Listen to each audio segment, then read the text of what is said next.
반갑습니다. 말씀으로 하루를 여는 주님의 백성들을 예수님의 이름으로 축복합니다. 2023년 3월 24일 금요일 오늘 주신 말씀은 마태복음 23장 29절부터 39절까지입니다. 화 있을진저 외식하는 서기관들과 바리새인들이여 너희는 선지자들의 무덤을 만들고 의인들의 비석을 꾸미며 이르되 만일 우리가 조상 때 있었더라면 우리는 그들이 선지자의 피를 흘리는데 참여하지 아니하였으리라 하니 그러면 너희가 선지자를 죽인 자의 자손임을 스스로 증명함이로다. 너희가 너희 조상의 분량을 채워라. 뱀들아, 독사의 새끼들아, 너희가 어떻게 지옥의 판결을 피하겠느냐? 그러므로 내가 너희에게 선지자들과 지혜 있는 자들과 서기관들을 보내매 너희가 그 중에서 더러는 죽이거나 십자가에 못 박고 그 중에서 더러는 너희 회당에서 채찍질하고 이 동네에서 저 동네로 따라다니며 박해하리라. 그러므로 의인 아벨의 피로부터 성전과 제단 사이에서 너희가 죽인 바라랴의 아들 사가랴의 피까지 땅 위에서 흘린 의로운 피가 다 너희에게 돌아가리라. 내가 진실로 너희에게 이르노니 이것이 다 이 세대에 돌아가리라. 예루살렘아, 예루살렘아, 선지자들을 죽이고 내게 파송된 자들을 돌로 치는 자여, 암탉이 그 새끼를 날개 아래에 모음같이 내가 내 자녀를 모으려 한 일이 몇 번이더냐. 그러나 너희가 원하지 아니하였도다. 보라, 너희 집이 황폐하여 버려진 바 되리라. 내가 너희에게 이르노니 이제부터 너희는 찬송하리로다. 주의 이름으로 오시는 이여 할 때까지 나를 보지 못하리라 하시니라. 아멘. 오늘 본문은요, 뭐랄까 이제 조금은 불편하고 피하고 싶은 말씀일 수 있겠습니다. 이제 우리가 보통 알고 있는 예수님의 모습과는 참 많이 다른 모습. 예를 들어 우리는 참으로 인자하신 예수님으로만 알고 있고 그렇게 이제 교회에서 가르치고 있으며, 그러면서 이제 각 교회 안에서는 참 젠틀한 모습을 연출하지만 그것과는 확연하게 다른 모습이 펼쳐지더라는 겁니다. 그래서 이제 만약에요, 예수님께서 이제 오늘 본문에서 말씀하신 것과 같은 설교를 요즘 교회에서 한다면 글쎄요, 아마 교회 안에서 거센 반발이 일어날 것이고 그와 같은 설교를 하는 목회자는 쫓겨날 수도 있지 않을까라고 하는 우려마저도 듭니다. 그것이 이제 괜한 것이 아닌 것은 그만큼 한국 교회가 복음의 본질과 많이 벗어나 있고 하나님이 아닌 사람 눈치 보기에 급급하며 하나님의 말씀이 아니라 사람 귀에 듣기 좋은 말만이 난무하기 때문입니다. 최근에 이제 어떤 사람, 과거 이제 제가 부사역자로 사역을 할 때 만났던 지인인데요, 그가 하는 이야기가 정확하게 그랬습니다. 지금 소속된 교회에서 말씀을 듣는데 뭔가 좀 답답하더래요. 듣기 좋은 이야기만 하더래요. 세상 이야기, 이제 좋은 강의 듣는 것 같다라고 이야기를 합니다. 하나님의 말씀, 하나님 나라와는 무관한 인간의 말들만 무성하더라는 이야기를 하더라는 거예요. 여러분, 이제 정말 무서운 것이 뭐냐면요, 대놓고 하나님을 반대하고 교회를 공격하는 집단이 아니라는 거예요. 오히려 하나님을 운운하는 교회가 하나님을 가장 거역하는 집단일 수 있습니다. C.S. 루이스가 이런 말을 했죠. 악마의 가장 큰 협력자 중 하나는 바로 교회다. 교회가 하나님의 말씀을 정확하고 바르게 대언하지 않을 때에 하나님 나라 복음을 희석하고 왜곡할 때 우리는 속을 수 있다라는 겁니다. 냄비 안에 있는 개구리처럼 물이 이제 서서히 끓어오르는 줄도 모르고 죽어갈 수 있다라는 거예요. 교회 안에서 충분히 그런 일이 일어날 수 있다라는 거죠. 여러분, 예수님께서 요즘 계속해서 종교 권력자들, 바리새인, 사두개인, 서기관, 제사장 등 지금으로 이제 말하면 저 같은 목사나 신학자, 장로, 권사, 집사 같은 교회 충직자들을 질책하시는 이유, 소경이 소경을 인도할 수 있겠느냐라고 하는 식의 말씀을 하신 이유에 대해서 여러분 한번 진지하게 생각해 보실 수 있기를 바랍니다. 여러분, 그들은요 외부의 적이 아니었잖아요. 교회 밖에 있는 사람들이 아니었다라는 겁니다. 오히려 교회 안에 있는 자들이었고요, 교회 안에서 하나님을 많이 안다고, 성경에 대해 잘 안다라고 하는 자들, 예배도 잘 참석하고 헌금도 많이 하고 봉사도 여기저기에서 열심히 한다라고 하는 자들이었던 겁니다.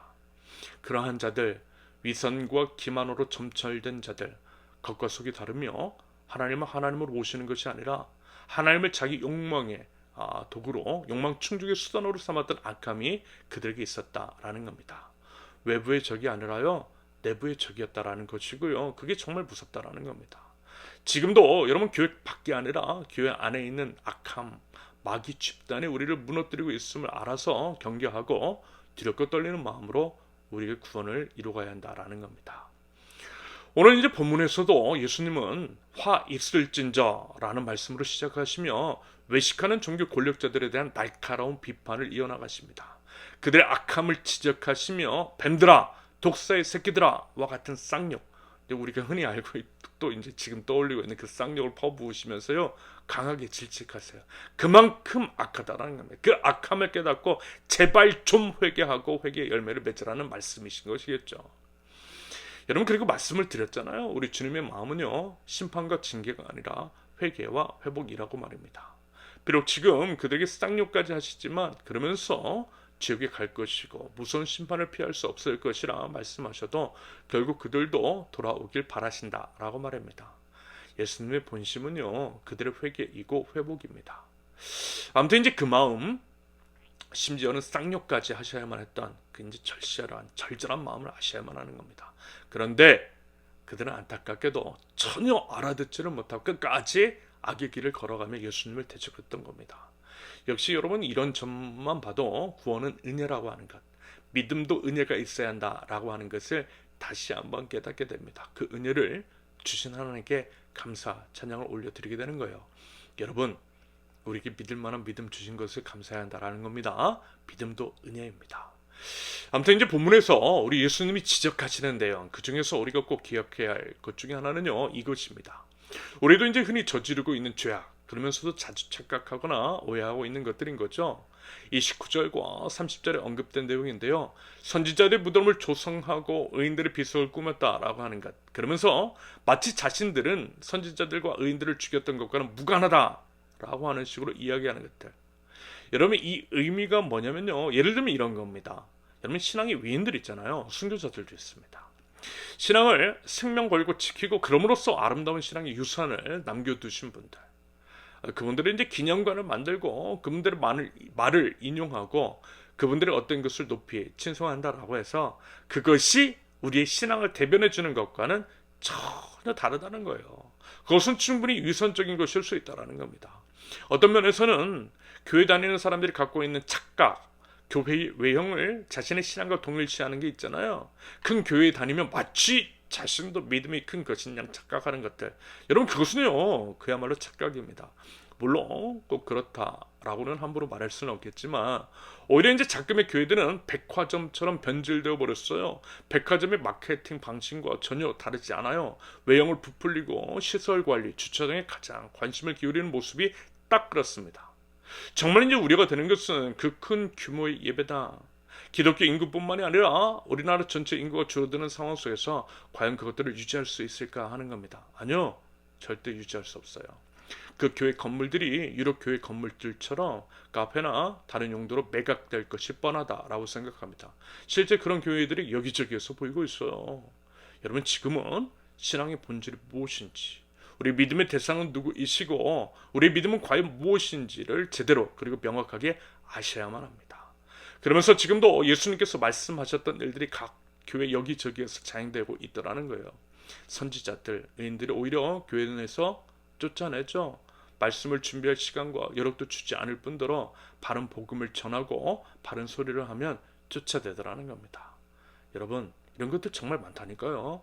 그리고 이런 것들이 바리새인과 서기관들 같은 종교 권력자들, 지금 이제 담임 목사나 장로 같은 자들에게서 번번이 벌어지고 있다는 겁니다. 이런 자들에 대한 엄중한 경고와 심판의 메시지를 선포하시는 예수님의 음성을 오늘 말씀을 통해서 들으실 줄 알아야만 하는 겁니다. 예수님의 무서운 경고, 오늘 본문에 제시된 날선 비판, 여러분 지금도 유효한 경고의 메시지입니다. 먼저는요, 목사인 제가 먼저 새겨두겠습니다. 저는 예외라고, 저는 아니라고 하지 않겠어요.